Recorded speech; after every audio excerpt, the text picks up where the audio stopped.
I am obsessed with sequels, okay? Good sequels, bad sequels, I love them all. For example, recently I watched The Next Karate Kid with Hilary Swank and Pat Morita, the sequel to The Karate Kid. And as I pressed play, there were two possibilities. Either this film will be a fantastic continuation of a beloved film, building upon the emotional depth that was found in the first, or it was going to crash and burn into an overall amusing mimicry, but horrible. And when I got to the point in the film where three members of a high school security group called the Alpha Elite bungee jumped from the roof of the school's gymnasium onto the prom dance floor, I think I knew which of the two was. Perhaps I love sequels because I'm going into the business of telling stories. Or that I just love seeing how people can create new things out of old ideas. Whatever the reason was, it got me thinking. Why do people feel compelled to write sequels? Do people really want to see their characters tarnished by a continuation of a possibly subpar story?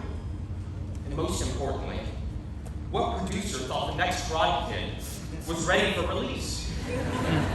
All of these equally important questions rattled in my brain.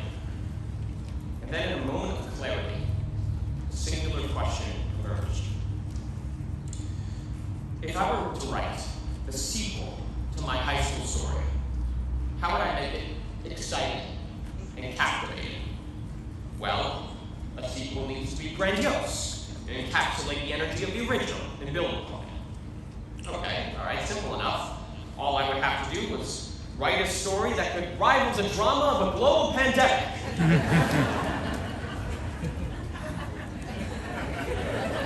Maybe not so simple. Okay, but let's brainstorm, shall we?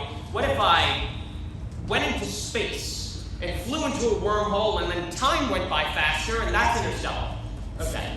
Well, what if I dress up as a bat and fight crime and that's Batman? All right, well, that's not gonna work either. Of course, I'm making this more lighthearted and trivial, but the inherent idea of it is something that was bothering me. When you picture the end of a high school experience, you might imagine an event such as this. You know, maybe a group of friends gathering in a field. The camera pans and fades to the sky as hats are thrown in the air and the credits roll.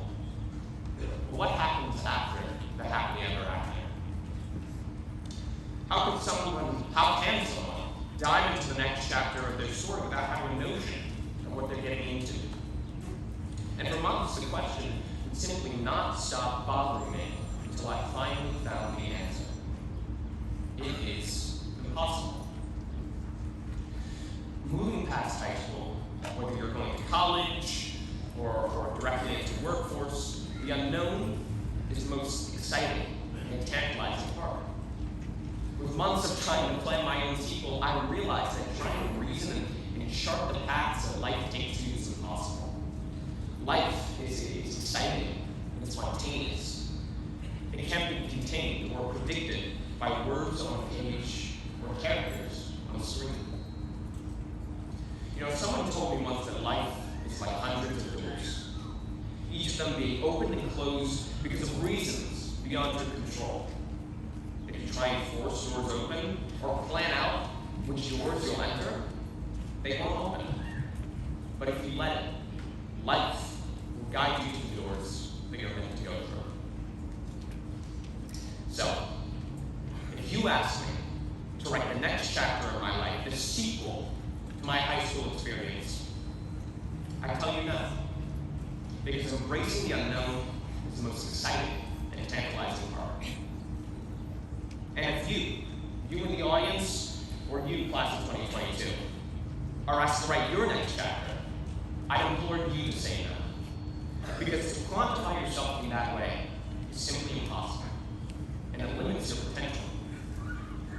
And finally, if the producers of The Next Karate Kid are asked to create another sequel, I hope they will say no. Because God knows we do not need it.